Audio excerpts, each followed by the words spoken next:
Hello, Suzette. Here we are, just a few weeks before the launch of your debut memoir. How are you feeling? Oh my gosh. Julie, I'm feeling all the things.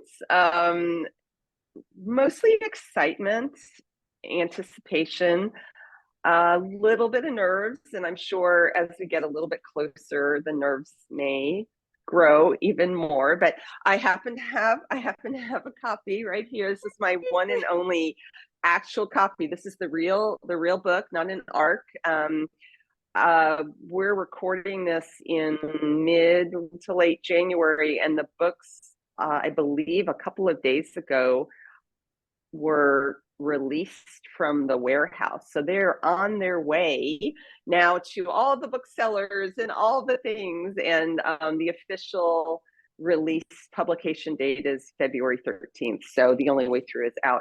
A few people have asked me this question. About how I'm feeling. And what I really am trying to feel mostly, and I think I'm succeeding, is enjoying the moment. It's this thing that as writers we're working for so many years, right? And this is the thing. If we're interested in publishing books, we imagine that day when we actually hold our book in our hands. And I remember, because I'm also a book coach, as you know, and I remember interviewing my clients who had books in their hands and thinking like, I can't wait until that day really comes for me. And it's finally here. And I'm trying to I'm feeling a lot of love, a lot of support from a lot of places, and I'm trying to just take it in and enjoy it. Yeah, that's so wonderful, especially because you had a particularly long journey with this book, right? It went through a couple of different lives, a couple of different book coaches, just to get to the point where you can now hold it in your hand, which has got to make the success feel extra sweet.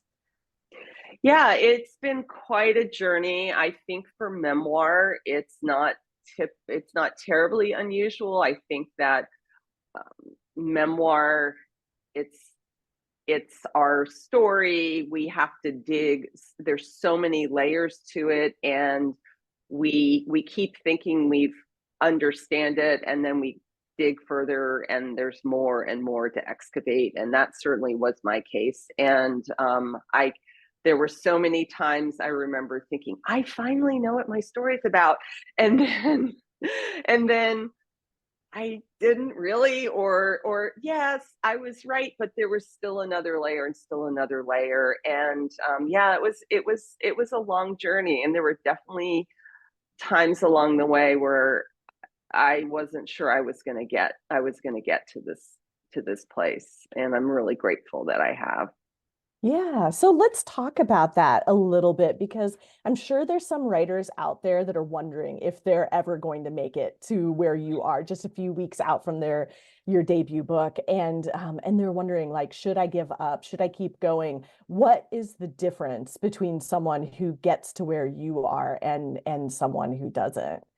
I know I we talked think about this and we have a few ideas. Yeah, I think that there's a few factors, and I would say for me, at its core, I had a deep burning desire and need to get this story written and out into the world.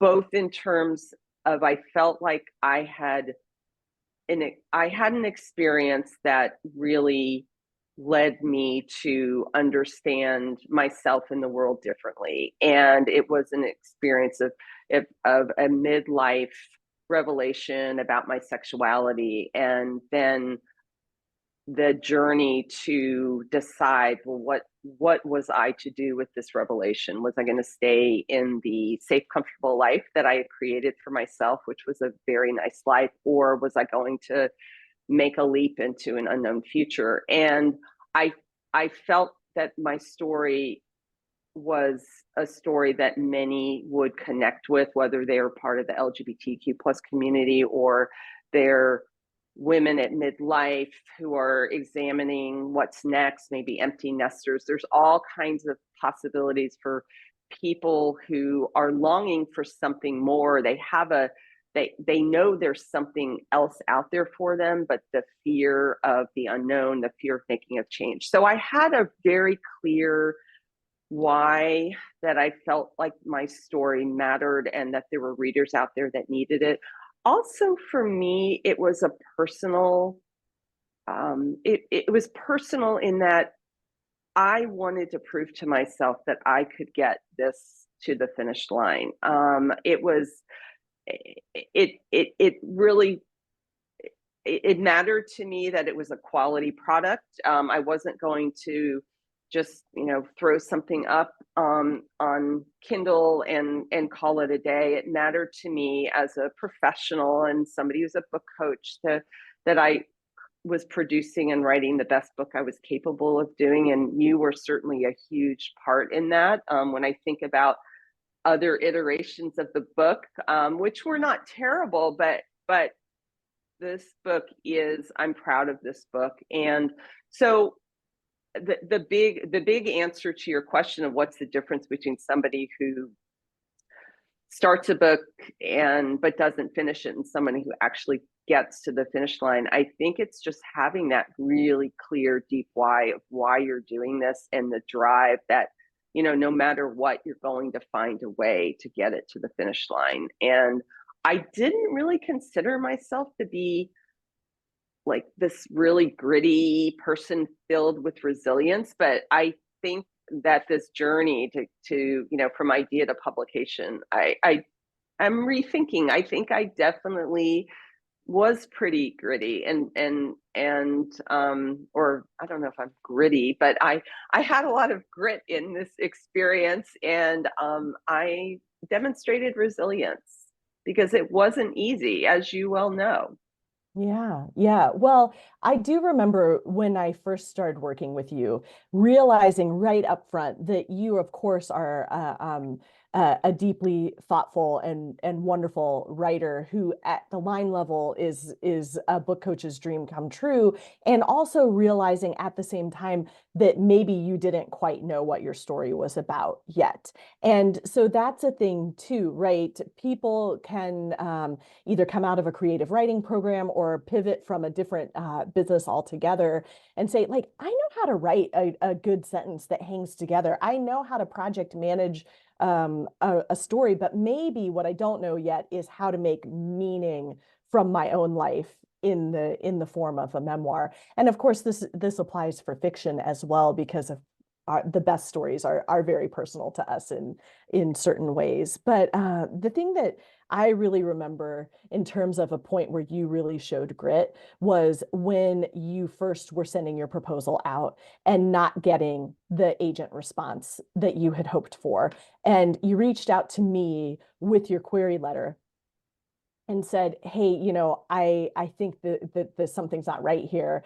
And I had worked with you on the previous draft, and then you had gone out and gotten some fresh eyes, which is an important part of the process, because you and I had worked through a couple of revisions. It was time for some other people to weigh in. You'd gone off, done that work, started to send the manuscript out, and people were not responding the way that we had hoped. And I took a look at the query letter and said, I think it's not just the query letter. I think there's still one thing missing in how this is all coming together. And you had a choice at that point. You could say, well, I did the best I could. I'm going to just stay the course, keep sending it out, and it's either going to get picked up or it's not. Or you could embark on another deep revision after previous deep revisions had already happened. And so talk a little bit about what that was like. I know I was a little on tenterhooks thinking, oh, how is she going to respond to my feedback on this? I remember vividly that moment, and I remember you saying something like, whether you said this to me over a Zoom call or in an email, I can't remember, but I definitely remember you saying, "Don't kill me, but I don't think you're starting your story in the right place." And those are the words that, if you're a writer and you're listening to this, you've probably heard those words, and getting the beginning right is so hard, and we can talk a little bit more about that. But I do remember initially I was resistant to the idea of a major overhaul of the manuscript, because I felt like I had done that. I had done all this work and I was pretty happy, I thought, with my draft. And really, I remember saying to you, I don't know if I have the stomach to go back and really revisit this whole thing. But I did sit with that for, a couple of days or so. It didn't take me very long until yeah, Julie's right. This does need another look. And at that point, we weren't sure how big of a revision it was going to end up being, and it was substantial. Really, with your help, I tore the manuscript apart and reimagined how the pieces were going to fit together, and that I'm so happy I did that. That is basically what's between these covers. There was one more revision after I got editorial feedback from the publisher, who the University of Wisconsin Press, who is my publisher. But that tearing apart after I thought I was done ended up being what ended up getting me a book deal. And so about a year after the initial query process, I sent out more queries to some agents and to some presses that did not require agents. So direct submissions, including the University of Wisconsin Press. And I'll never forget that amazing day. And I'm sure I reached out to you, which was, I sent the query letter at maybe, just before lunchtime one day. And when I came back to my laptop, I had a response. I mean, so within an hour or two of sending the query, and they wanted to see my proposal, and then we were off to the races from there. And it was a really happy day. Yeah, it was, especially after all the different iterations that the story went through. One of the things that I love about the draft that is now coming out on February 13th is it actually has a structure that's quite like what you were originally trying to do early on that really wasn't working. When we were first working together, you had tried to tell the memoir in vignettes and some short snippets that let you tell some key moments from your childhood while still being focused on the adult midlife transformation that was the center of the memoir. And it just really wasn't working. I couldn't figure out a way to make the vignettes work. I couldn't figure out how to guide you in a way that was going to make the vignettes work. And so one of the first things we did was actually kind of putting the story back in chronology and really focusing on deeply developing the scenes, which is a very different format than what the actual final memoir is in. So one of the things I loved about that deep revision that we ended up doing is the way that we were able to finally figure out a way to tell it in the vignettes. And you did such great work on that. I remember feeling like, yes, this is the book that you knew that you wanted to tell the story that way. We couldn't find the way in until we had done this other process of looking at the big picture and really homing in on your why, your reason for wanting to tell the story, and the specific meaning, because this memoir is so much more than a story of coming out late in life, right? There's so many things about being true to yourself and pivoting and being vulnerable and being brave, and all of those things are what I love about it, just as much or more than the actual coming out story. And one of the things that I think, one of the reasons that I think this is so powerful is because your whole life has transformed as a result of this memoir. The coaching that you're doing, working with the LGBTQ plus community to help them write their memoirs, it's like all the pieces came together, and this memoir is the physical representation of it, which is just so exciting.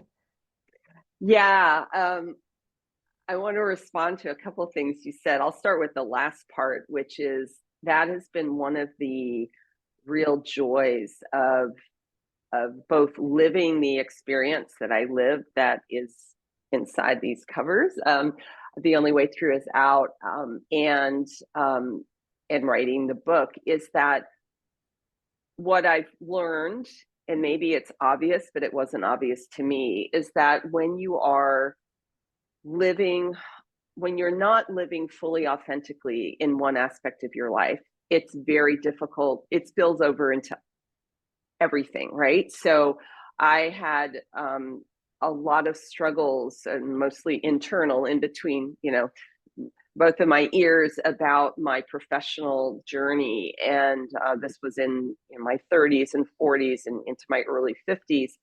And, why wasn't I, why hadn't I found the work I was meant to do, and all of the things, and I didn't really understand it. And then once I was stepping into my authenticity personally, I was able to then step into my authenticity professionally. And so these two things have kind of come together, and it's really, I love to see how it's all connected.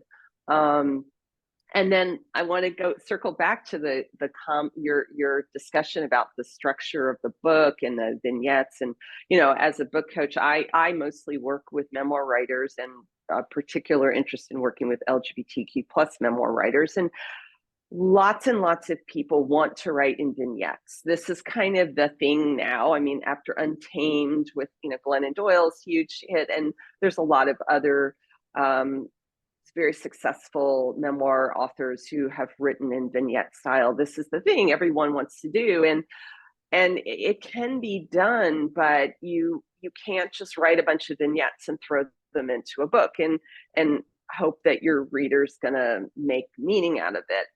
And so where we did land was, in some ways, there's a fairly traditional structure in the book, right? So we do have this clear story present, a timeline, and the book moves chronologically through that timeline. But the vignettes, which many of them, I mean, you could call them flashbacks, or you could call them, and some of them are childhood, some of them are from earlier periods in my life that isn't part of the story present, but they are presented as little standalone vignettes, and it ended up working. I mean, it really, and I ended up understanding the meaning behind some of those vignettes that I knew were important. I wrote them knowing they were important moments, but I didn't at the time understand how they necessarily fit into the deeper story. And that was really cool. And I mean, I know you and I had many moments of like, where these vignettes would fit in, and they could fit in a lot of different places. So that was kind of part of the play that we really had toward the end of like, where does this one go, and what order in which it should go in. And I feel like it was pretty successful. We'll see what readers think. Yeah, and I mean, one of the things that I love, and I always use you as an example when I'm talking with other writers about opening pages and how to know when your story is done and when it's ready to go out, is I think so many writers get really hung up. They're at the beginning of their journey. They're trying to write the story, and we've got to get that first line that wows the readers, the first page that hooks the reader, the attention grabbing opening pages. There's all these webinars on that, right? And the Yes. truth is, Suzette, you changed your opening page at the very, very, very end, after the book was sold, after we had revised based on my feedback and then on the editor's feedback. So talk a little bit about that. It was completely different than anything. It wasn't recycling something we had done before or anything. It was a brand new opening to your story. Yeah, it was. The beginning, the opening is so difficult, and there were so, and there isn't one right answer. I mean, I think that's something to share with writers who may be listening and watching to this. There's not one right answer to where your book should start, but there are wrong answers, and there are better answers. And one of the things that I know you believe in, and I believe in, is you want your opening pages to pose a question that will then, the book will will answer in some way by the end of the book. And that's the journey, right? That's the journey between page one and the last page. And I had my ending. Sometimes people, especially in memoir, have a hard time with where does it end too, because of course our life continues and you have to pick an ending. I didn't have a challenge with that because I had kind of this perfect ending that the universe provided, or I provided, or somehow it happened. So that was never in question for me. But the what ended up being in question was, well, what's the perfect start? And so, or what's a good start? And I really thought about, at the end of the book, I don't want to spoil it. I don't want to give it all away, but I'm demonstrating that I'm living fully. I'm living into my authenticity and I'm living fully. So I wanted to have a scene to open the book where I am not living that way, and I am desiring and longing to live that way, and I don't understand why I'm not. And the scene that ends up being on page one, I believe many iterations before had been a little vignette I might have written, or it might have been, there was a mini scene with my my husband at the time, and I then blew that into a fully fleshed out scene, which really planted me in what my life was like before the revelation. That was really important. And I think it works. I think it works. And but yeah, I did not get that until probably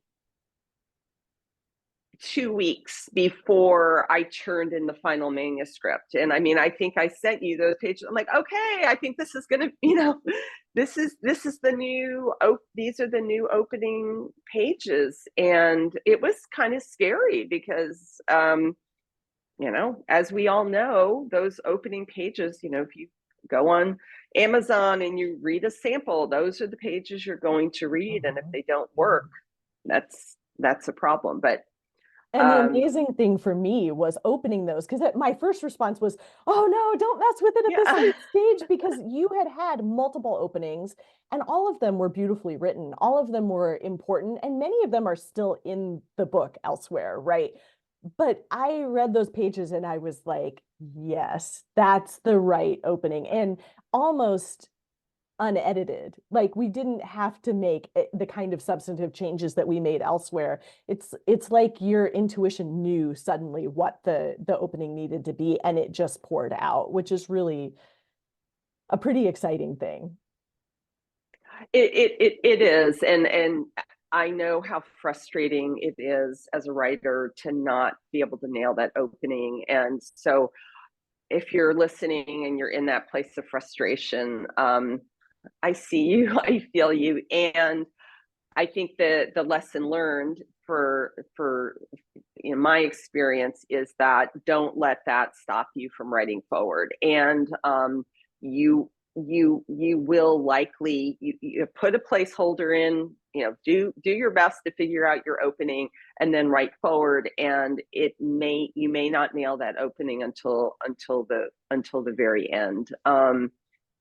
And Julie, I know that we need to wrap up, and I want to say something to you and to any writers who are out there who are either working with Julie or considering working with Julie or a book coach. I could not have done this book without you, and I am so grateful. And I've really reflected a lot on what a book coach, and you in particular, why it was so important. Yeah, the editorial feedback was super helpful and super important, and to have somebody that you trust by your side. But I think for me, it was having that emotional support that you provided, because I love your phrase, the doubt demons, and the doubt demons crept up, so many times along the way. And I, it was so great to know I had somebody like you by my side who I could reach out to when those doubt demons, crept up, and when I did want to give up, and when I felt like I would never get to the end. And I mean, that is, a lot of people say, what's the difference between an editor and a book coach? Well, the book coach, is also an editor, but the book coach is there by your side, and for the ups and the downs. And it's so fabulous to be able to celebrate the ups now, but you were there for me for all of that. And I'm so, so grateful. Thank you so much. I'm just so happy that this book is making its way into the world on February 13th and wish you all the success in the world. Thank you so much, Julie. I'm so excited. Yay.